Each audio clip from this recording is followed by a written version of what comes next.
नमस्कार दोस्तों, कैसे हैं आप लोग। वेलकम अगेन हमारे चैनल पे आपका स्वागत है। तो आज हम लोग इस वीडियो में बात करने वाले हैं प्रमोशन के बारे में। जीडीएस एक्चुअल क्या चीज़ है। ग्रामीण डाक सेवक, ग्रामीण डाक सेवक लोग को लगता है एक्चुअल में ये जॉब होता क्या है। मतलब गांव में आके सर्विस करते हैं, पढ़ाई लिखाई शहर में करते हैं।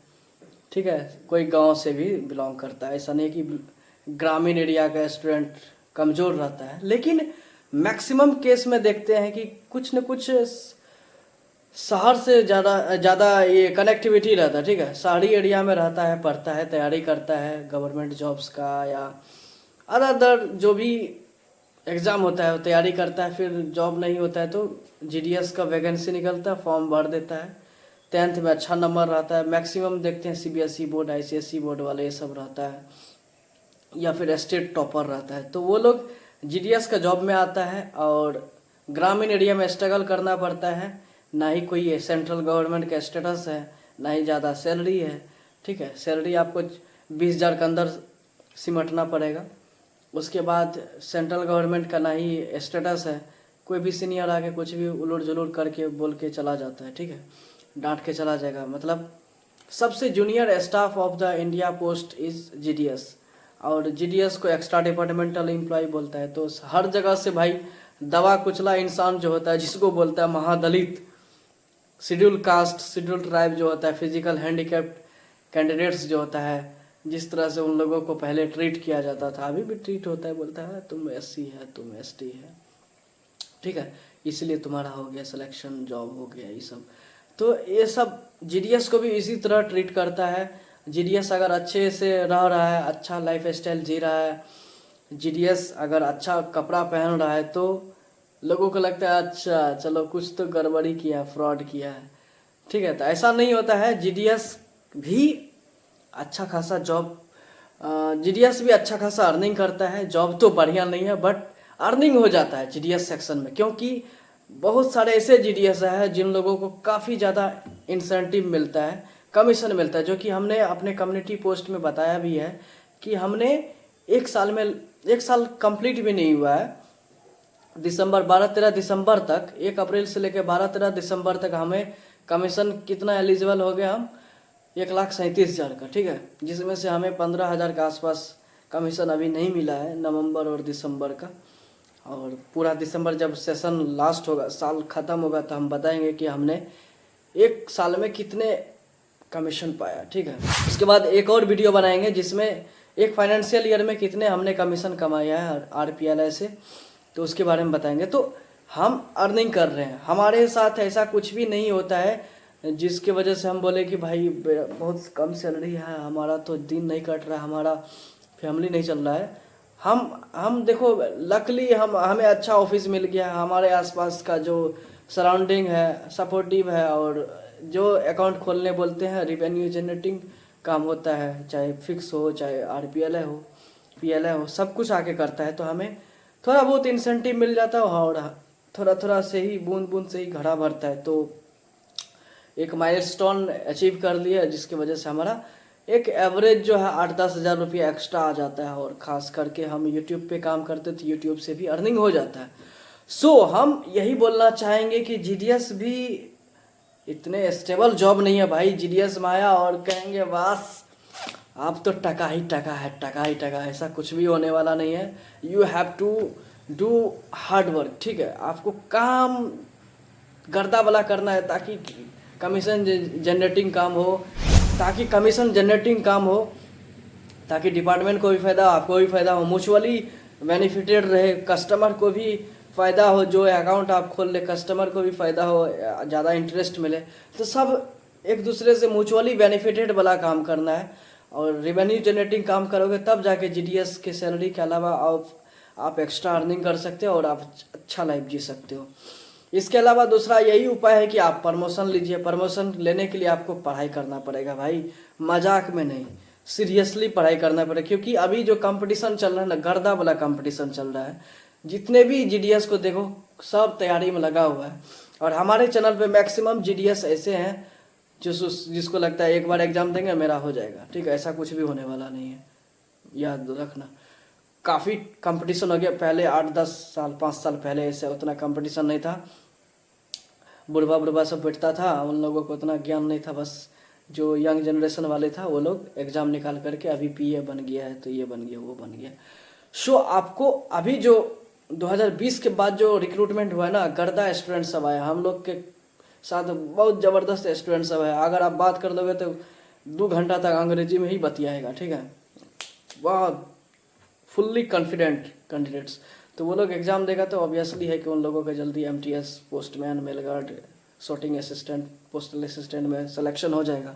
सो आपको थोड़ा थोड़ा पढ़ना है, ये नहीं कि चलो कल 1-2 महीना के बाद एग्ज़ाम है, आज से पढ़ना स्टार्ट किया और हम I will crack that exam, क्योंकि ये डिपार्टमेंटल एग्ज़ाम है, so this is so easy exam.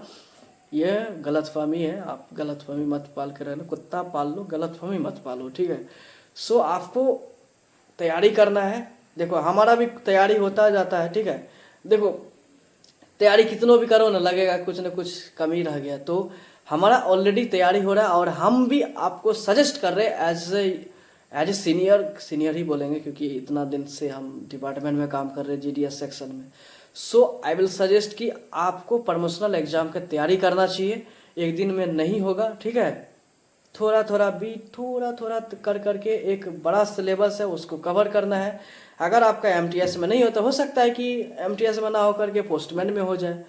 कभी कभी क्या होता है कि इस बार नहीं हुआ, चलो इस बार एमटीएस में नहीं हुआ, अगले बार होता है कि चलो पोस्टमैन डायरेक्ट क्रैक हो गया।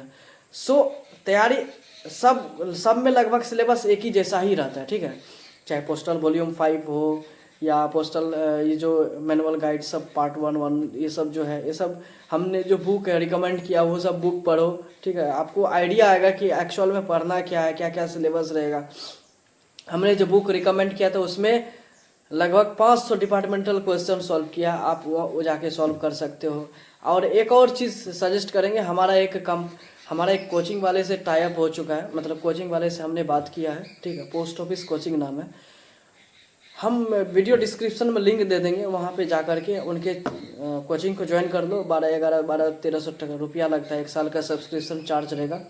जा कर के ज्वाइन करो, ठीक है, और पढ़ाई करो, ठीक है। मान लो तो इस बार नहीं हुआ, अगले बार फिर से वही सेम पैसा में तैयारी हो जाएगा, ठीक। जैसे अभी मान लो मई जून में या मार्च अप्रैल में एग्ज़ाम होगा सपोज, तो 1 साल का सब्सक्रिप्शन लिए है तो क्या, अक्टूबर गया फिर अक्टूबर आया, तो 1 साल ऐसे ही। मान लो अक्टूबर से उनका बैच स्टार्ट हो गया, तो आप जब ज्वाइन करोगे वो पूरा सर्किल चलता रहेगा। और उनका बोलना था कि हमने लाइव में आके पढ़ाया है, उनका ये टेस्ट है, ये है, वो है, मॉक टेस्ट सब होते रहता है। तो आप लोग जा कर के पढ़ाई करो अच्छे से, ठीक है। और यही बोलेंगे, प्रमोशनल एग्ज़ाम के अलावा और कुछ भी नहीं है। जीडीएस ऐसे ही देखते हैं, गरीबी अवस्था में जे रहे, बढ़िया नाई स्वेटर जैकेट पहन पाता है, ठीक है। क्योंकि देखो एक आदमी कमा रहा है, घर में 3-4-5 आदमी फैमिली मेंबर हो गया है, एक जीडीएस के सैलरी पर कैसे सस्टेन कर सकता है, कैसे सरवाइव करेगा।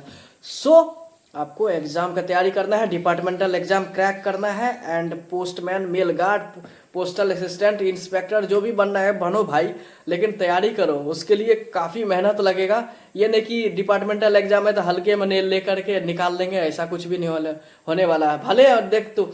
भले देखो डायरेक्ट रिक्रूटमेंट जो एग्ज़ाम होता है, जो एसएससी लेता है या यूपीएससी लेता है, उन लोगों में काफ़ी ज़्यादा कंपटीशन होता है और नंबर ऑफ़ सीट भी कम रहता है और नंबर ऑफ़ कंपटीटर ज़्यादा रहता है, ठीक है।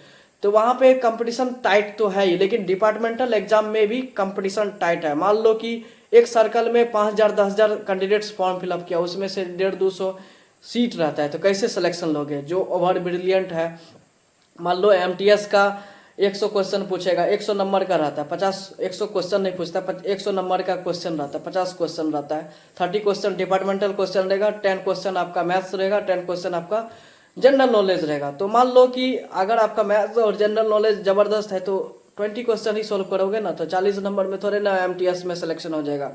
सपोज मान लो कि आपका डिपार्टमेंटल क्वेश्चन का ज़बरदस्त तैयारी है, आपका मान लो 30 क्वेश्चन सही हो गया तो 60 नंबर आएगा, 60 नंबर में घंटा आपका सिलेक्शन होगा, कुछ नहीं होने वाला।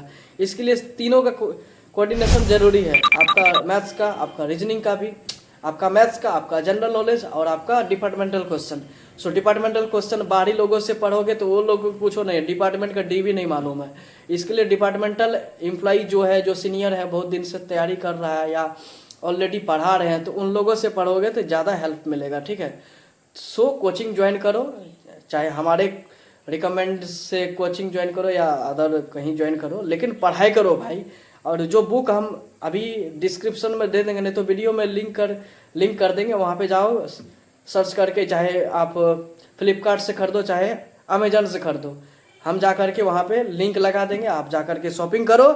घर में बुक आएगा तो ज़रूर आपको मोटिवेशन आएगा कि I will crack this exam. हम ये एग्जाम क्रैक करना चाहते हैं, हमें एमटीएस बनना है, हमें पोस्टमैन बनना है। सो आपको दिमाग आपको डायरेक्ट सिग्नल देगा कि तुम तैयारी करो करो करो, आग लगा देंगे। सो बुक रहना चाहिए आपके पास। फर्स्ट टीचर तो आपका बुक ही होगा। बुक डिसाइड करेगा कि आपका तैयारी किस तरह से होगा, ठीक है। ऐसे तो ढेर सारे पढ़ने के लिए है, बहुत लोग ओवर ब्रिलियंट समझ करके एग्जाम में जाके उल्टा उलूट जुलूट कुछ और लिख देता है और कट ऑफ भी क्लियर नहीं हो पाता। सो कट ऑफ क्लियर करने से एमटीएस या डिपार्टमेंटल एग्जाम क्रैक नहीं होगा। सो आपको हाईएस्ट स्कोरिंग नंबर चाहिए। 100 नंबर में मान लो 95, 90 या 85 number according to your category लाएंगे, तब जाकर ही आपका सिलेक्शन होगा। ये जो बोलेंगे बस कट ऑफ क्लियर है अब एमटीएस भर गए, घंटा कुछ नहीं होने वाला। सो तैयारी करो, अभी आपके पास टाइम है। इस बार तो 2 साल कर दिया था एमटीएस का, ठीक है। हर साल ऐसा नहीं होगा, 3 साल आपके पास टाइम है। जो नया ज्वाइन किया है तो उसके पास 3 साल समय है। जो 1 साल ऑलरेडी ज्वाइन किया है तो उसके पास 2 साल समय है। जो 2 साल ऑलरेडी ज्वाइन कर चुका है तो उसके पास 1 साल समय है। सो फोकस रहो, डिपार्टमेंटल एग्जाम का तैयारी करो। वैसे भी जीडीएस के सैलरी में कुछ नहीं होने वाला है। सो बार बार बोल रहे हैं, फोकस ऑन योर सैलरी, नहीं तो पता चला शादी वादी भी नहीं हुआ दहेज मांगने जाएंगे, जीडीएस के सैलरी पे दहेज लोगे। सो समझ रहे हैं ना विनोद, बिहार सब में दहेज प्रथा बहुत ज़्यादा चलता है। सो जब तक बढ़िया एग्जाम ये जो जीडीएस तो कोई सेंट्रल गवर्नमेंट एम्प्लॉय नहीं है, एक्स्ट्रा डिपार्टमेंटल एजेंट बोलते हैं, एक्स्ट्रा डिपार्टमेंट बोलते हैं। ईडी बीपीएम पहले बोला जाता था, extra departmental branch post master, extra departmental delivery agent. So आपको अपना नाम कायम करना है, नाम के साथ साथ पैसा कमाना है, देन स्टेटस ऑटोमेटिकली सब कुछ ऊपर हो जाएगा। तो हमारा चिंता मत करो कि भाई आपने एमटीएस का एग्जाम नहीं दिया या क्रैक नहीं कर पाया। हमारा ठीक ठाक चल रहा है, हमारा यूट्यूब भी चल रहा है। लेकिन 2025 में आई विल एग्जाम देंगे, देखते हैं क्या होता है, ठीक है। हमारा अभी तैयारी चल रहा है और हमारा कॉन्फिडेंस है कि हम लगता है एग्ज़ाम निकाल लेंगे। वैसे ओवर कॉन्फिडेंट नहीं होना चाहिए, बट तैयारी कर रहे हैं, ठीक है। होगा तो होगा, नहीं तो कोई बात नहीं है, ठीक है। नमस्कार, आज के लिए वीडियो यहीं पे ख़त्म कर देते हैं। तैयारी करो, वीडियो डिस्क्रिप्शन में लिंक लगा देंगे, जाकर के बुक वुक खरीदो, कोचिंग ज्वाइन कर लो, ठीक है। 50 रुपया डिस्काउंट मिल जाएगा मेरे थ्रू जो ज्वाइन करोगे तो, ठीक है। 50 रुपया। पोस्ट ऑफिस का नाम है इंडिया पोस्ट ऑफिस कोचिंग, शायद पोस्ट ऑफिस कोचिंग नाम है, लिंक लगा देंगे, जाकर के डाउनलोड जाकर के ज्वाइन कर लेना। 1100-1200 रुपया लगता है, 1 साल का सब्सक्रिप्शन चार्ज रहेगा। और बुक्स 1-1.5-2 और बुक्स खरीद लो, 200-300 रुपया में बुक्स हो जाएगा, ठीक है। ओके, नमस्कार, जय हिंद।